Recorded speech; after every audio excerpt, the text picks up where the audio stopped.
To celebrate the one-year anniversary of the Olympic Games, we now bring you some Olympic-themed stories. Last year, the opening ceremonies marked the beginning of an incredible journey. On the one-year anniversary, I joined hundreds of people to hear from John Furlong himself about his Olympic experience.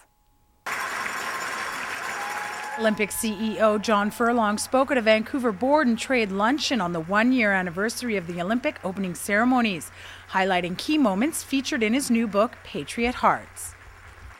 When the games ended, when Crosby got that goal, I really felt that this thing we had thrown into the air 10 years ago got validated, that it was the laws of natural justice had prevailed. And Scott Niedermayer, who was involved in the event that I was just at this morning, made this comment after. He said the hockey team knew.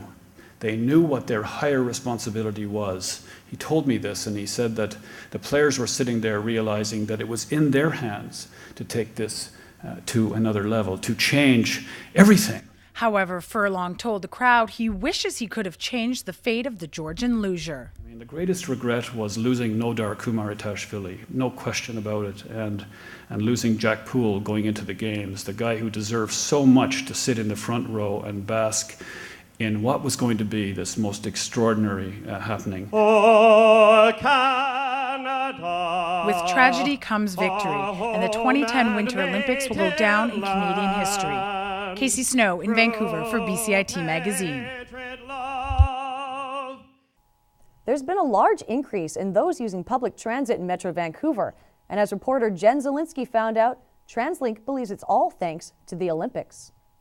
During the 2010 Olympic Games, Metro Vancouver Transit was used more than ever before. And 1 year later, many residents are staying on board. Well, the Olympics did a lot for us in bringing on the Canada line and also just getting more people thinking about it. And at the end of the year, we found that if you subtract February, which was the Olympic month, from it all, we came away with a 7.8% increase in boardings, which is substantial. I mean, it came after, 2%, 3.5%, minimal increases over the past few years. And then last year, it just took off. The only area where there was a bit of a decline was in the buses, because so many people were switching off buses onto Canada Line. And so that kind of balanced things out a little bit. But no, it was right across the board. West Coast Express, the buses, SkyTrain, all three lines, we saw increases right across.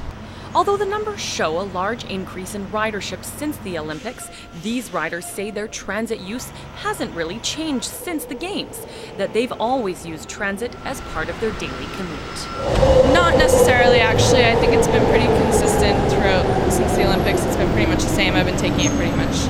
No, it's the same. No, because I have to go to school every day, so I take the transit every day. On February 11th, Translink launched a website, travelsmart.ca, to help people make more informed decisions about how to get around. Translink also hopes that this will lead to an increase in ridership. Jen Zielinksi in Burnaby for BCIT Magazine. The Richmond Olympic Oval is universally recognized as one of the premier venues of the 2010 Winter Games. And as Krista Dow reports, the Oval is now part of a bigger project called River Green. Here at the Richmond Olympic Oval, children from the Burnaby Speed Skating Club got a once-in-a-lifetime opportunity to skate with their favorite Olympian. I was so excited that I couldn't believe that this day was going to come. I just thought it would never happen, but it did. So I was really excited. This was all done to announce the partnership between ASPAC and the Richmond Olympic Oval for a new program called River Green. River Green will ultimately be a development of about 2,000 new residences immediately adjacent to the Richmond Olympic Oval. We see the Olympic Oval as providing pathways for youngsters who embark on learning about a particular sport, but setting out milestones for them along the way towards maybe someday being an international athlete for Canada. And John Mills believes that the Oval will offer programs that everyone can benefit from. The neat thing about training here is that you're likely to find high-performance athletes up in our fitness mezzanine alongside the public or youngsters, and so we expect we're going to have heroes in the making, and we're going to have actual heroes here at the Richmond Olympic Oval on a regular basis. Gold medalist Denny Morrison was also there to help celebrate the announcement, and he believes the new program will inspire youths to do their best and follow their dreams. You already see the impact this facility is having on the community around here, and I think it's just awesome. So I don't know, it's neat, and hopefully, one day, you never know, this facility might. How many of you guys think you're going to win an Olympic medal one day? Raise your hand. The total investment in the River Green project is in the range of $1.7 billion. Now, while the price tag may be expensive, the River Green project provides community members with the opportunity to access these facilities right at their doorstep. Krista Dow in Richmond for BCIT Magazine. A hip-hop artist from East Vancouver is helping high school students see Old English literature in a new light. He raps Beowulf, Chaucer's The Canterbury Tales, and even evolutionary theory. And as Monica Martinez reports, Jay-Z and Ludacris may have more in common with Chaucer and Darwin than we thought.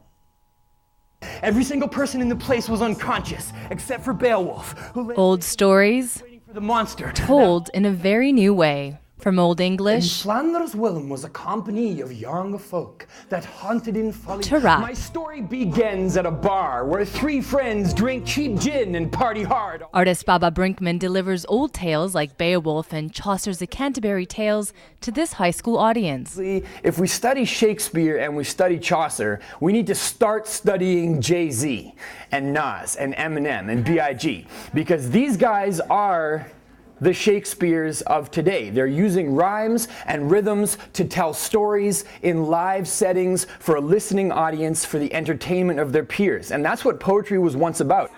It was while Brinkman was completing his master's in English literature at SFU that he saw the many parallels between hip-hop music and historical literature. No, it was an aha moment. So he wrote his thesis on it, and after graduation, made it his career. Nah, that's a plain distraction. My raison d'etre as a rapper is to be a modern troubadour and bring back stories that have value that were lost in the mists of time and use rap as the medium to channel it. This English teacher brought Baba back again for the 6th time because she noticed a big change in attitudes. There's so much more enthusiasm, and they can see that there's somebody who loves literature but is also someone that can speak to their culture, and then they want to read more and they want to talk about it and they want to listen to some hip-hop, but they want to be more educated, and that's key. Students say they have a newer appreciation of the class material. He's amazing.